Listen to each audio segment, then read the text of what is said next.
साथियों, welcome back to my new blog. आप सभी कैसे हैं? उम्मीद करते हैं आप सभी बहुत अच्छे होंगे और मैं भी अच्छी हूँ। तो साथियों, आज मतलब मैं थोड़ा काम में बिजी थी और इस वजह से मैं ब्लॉग मेरे नहीं आ पा रहे थे और मैं थोड़ा नहीं बहुत ज़्यादा बिजी थी। तो इस वजह से मेरी जो स्टडी भी है वो भी सही से नहीं हो पा रही थी। लेकिन मैंने सोचा था मेरे काम सारे हो जाएंगे और उसके बाद मैं अपना मतलब फिर से रूटीन जो है मैं अपना पकड़ लूँगी। तो आज वही मैंने किया। जैसे 11:30 बजे रात को मैं सोई थी और ठंडक तो इसमें बहुत हो रही है, आप सभी को पता है। आप कमेंट करके बताना आपके यहाँ ठंडक कैसी हो रही है। हमारे यहाँ तो बहुत मतलब ठंडक हो रही है लखीमपुर के साइड में। और वैसे इस समय मौसम ऐसा है कि हमारे हिसाब से हमको लगता है सब जगह ठंडक हो ही रही होगी। तो कुछ ठंडक की वजह से और कुछ काम की वजह से पढ़ाई इतनी बेकार हो गई थी, मतलब हम बता नहीं सकते हैं। जब से एलटी का पेपर हुआ था तब से सही से मतलब स्टडी हो ही नहीं पा रही थी। चाह के भी सुबह लेट से उठना, क्योंकि इस समय छुट्टियाँ भी चल रही हैं, तो आराम से सुबह सो 7-8 तो बज ही जाते थे और एक आलस सा आ गया था। और कुछ काम की वजह से मतलब थकावट भी हो जाती है, तो उस वजह से। लेकिन मैंने अपना रूटीन फिर से चालू कर दिया है आज से। आप सभी से मैं यही कहना चाहूँगी कि कोशिश करिए, क्योंकि कोशिश करने वालों की कभी हार नहीं होती है, फिर वो किसी चीज़ में हो। क्योंकि ठंडकों में क्या होता है, सबसे बड़ा टास्क होता है सुबह मॉर्निंग में उठना। तो मैंने सुबह मतलब आप सभी को बता दूं कि मैं आज 4:45 बजे उठी थी, झाड़ू किया घर का पूरे, और फिर झाड़ू पोछा करके वही नहा वहा के मैंने चाय बनाई और चाय नाश्ता 6:30 बजे मैंने चाय पी लिया था और उसके बाद मैं पढ़ने बैठ गई थी। तो मैं मतलब 6:30 से 10 बजे तक मैंने स्टडी की। तो आप समझ सकते हैं कि सुबह उठने का कितना फ़ायदा रहता है, क्योंकि अब हमारी सुबह की जो है 3.5 घंटे की 4 घंटे की पढ़ाई लमसम कंप्लीट हो गई। तो एक माइंड जो है रिलैक्स हमको मतलब मिल जाता है। अगर मॉर्निंग हमारी अच्छे से जाती है तो पूरा दिन भी बहुत अच्छे से जाता है। तो इसी की मतलब मैं तो आप सभी से यही कहना चाहूँगी कि ठंडी हो रही है ठीक है, लेकिन हम स्टूडेंट के लिए मौसम के हिसाब से हमको भी चलना पड़ेगा और आलस तो त्यागना ही पड़ेगा, आज नहीं तो कल। तो अगर मेरी बहन हो या मेरे भाई हों, अगर आप सभी नहीं उठ पा रहे हैं, लेकिन बहुत लोग तो 4-4 बजे उठ रहे हैं, 3 बजे उठ रहे हैं, लेकिन मैं आप सभी से देखो झूठ नहीं बोलती हूँ। मैं इतने टाइम जब तक ठंडक होगी मैं नहीं उठूँगी। मैं 11:30 या 11 बजे तक उधर और 4:45 इतना टाइम मतलब इतने टाइम ही उठूँगी। मतलब मेरे पर डे का यही रूटीन रहेगा। तो बस यही रहेगा, घर के काम, खाना बनाना और अपनी स्टडी करना और अपने पे हमको तो मतलब फोकस करना ही है। और आप सभी से मैं बता दूं कि अभी मैंने मतलब एलटी का कोई बैच नहीं लिया है, क्योंकि थोड़ा प्रॉब्लम है और थोड़ा समझ में भी नहीं आ रहा है कि क्या करें, कहाँ से कोर्स लें।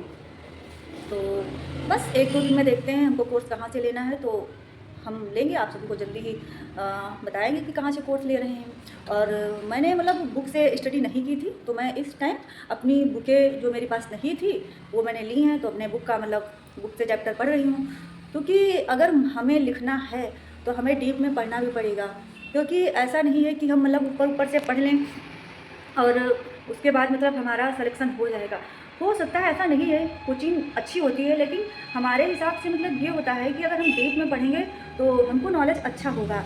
तो उसमें उदाहरण है, एग्जाम्पल है, जैसे कि विश्लेषण है, और जो भी हमको मतलब लिखना होगा तो उस हिसाब से हम उसको अच्छे से लिख पाएंगे। क्योंकि जब हमारा मतलब समझ अच्छी विकसित होगी तभी हम क्वेश्चन का लेवल भी मतलब क्वेश्चन का उत्तर भी सही से हम दे पाएंगे।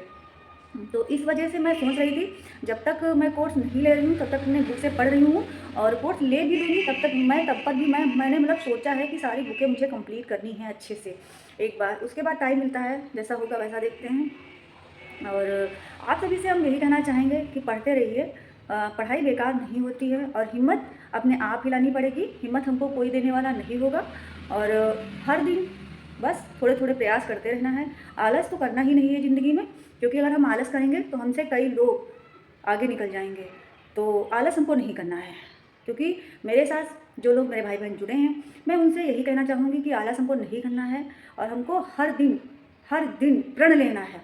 और ये मतलब शाम को सोते वक्त ही हमको मतलब सुबह का रूटीन डिसाइड करना है कि हमको सुबह किस टाइम उठना है, क्या पढ़ना है, कैसे हमको पूरे दिन यूज करना है उसको।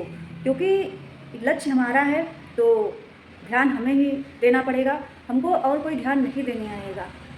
और आप सभी के कुछ मतलब क्वेश्चन थे कि मैं मतलब एलटी का बैच ले रही हूँ या नहीं लिया है। तो अभी मैंने मतलब पहले भी जैसे कि मैंने बताया है, तो मैंने एलटी का बैच भी कोई नहीं लिया है। तो बस यही है। और बस आज से मतलब हमने यही सोचा है कि स्टडी हमको अपनी अच्छी करनी है, और अपने दिन का कैसे हमें यूज़ करना है वो भी अच्छे से हमको ही पता होना चाहिए। और बस हर दिन अपने आप को खुद को मोटिवेट रखना है, घर के काम करना है, लेकिन 2026 में हमें सिलेक्शन भी लेना है। तो इस सोच के साथ हमको बढ़ते रहें और बढ़ते रहना है। और अपने दिन को कैसे हम यूज करें ये हमको पता होना चाहिए, क्योंकि जब हमें ही नहीं पता होगा कि हम अपने दिन को कैसे यूज़ करें तो फिर हम क्या ही कर सकते हैं। बहुत बहनें मतलब हमारी काम में बिजी रहती हैं, छोटे बच्चे हैं, हमारी तो बच्ची बड़ी हो गई है तो हमको ज़्यादा दिक्कत नहीं होती है। लेकिन जिन बहनों के हमारे बच्चे हैं, जिन भाई जो हमारे बाहर जॉब कर रहे हैं, बहनें भी, तो उनको कैसे टाइम निकालना है तो उनसे बेहतर शायद हम नहीं समझ सकते हैं। क्योंकि हमारा मानना ये है, जिस पे बीतती है उसी को पता होता है। क्योंकि हमारी बच्ची जब छोटी थी तब पर भी हम पढ़ते थे, अपना टाइम निकाल ही लेते थे। हमको नाइट में पढ़ना है और मॉर्निंग में उठ के पढ़ना है, जो भी 1 घंटे मिल जाए तो वो भी हमारे लिए काफ़ी है। और अगर हमको बीच बीच में 1 घंटे भी मिल रहे हैं, आधा घंटा भी मिल रहा है, तो हमको उसमें पढ़ना चाहिए। अगर और एक बात कि मतलब हम अगर कोई न्यूज़ देखते हैं या फिर हम किसी से बात करते हैं तो हमको क्या करना चाहिए, तो हम यही बताएंगे आप सभी से कि अगर हमको बात करनी है तो हम खाना बनाते समय बात कर सकते हैं। कोई इन्फॉर्मेशन न्यूज़ देखनी है तो खाना बनाते समय देख सकते हैं। और अगर हमको कोई काम नहीं है, अगर हमने पैड कोर्स ले रखा है, किसी से ऑनलाइन कोचिंग ले रखी है, तो ईयरबड लगा के अपना आराम से लेक्चर सुनते रहिए। उसका थोड़ा बहुत तो हंसेगा ही, पूरा नहीं दिमाग में जाएगा लेकिन थोड़ा बहुत तो जाएगा ही। तो दोस्तों मैं तो यही करती हूँ। बाकी आप सभी के क्वेश्चन क्या हैं आप कमेंट करके ज़रूर बताना, और मेरा ब्लॉग आप सभी को कैसा लगा ये भी बताना। और अगर इच्छा हो तो सब्सक्राइब करें या शेयर करें। मिलते हैं नेक्स्ट वीडियो में। Thank you.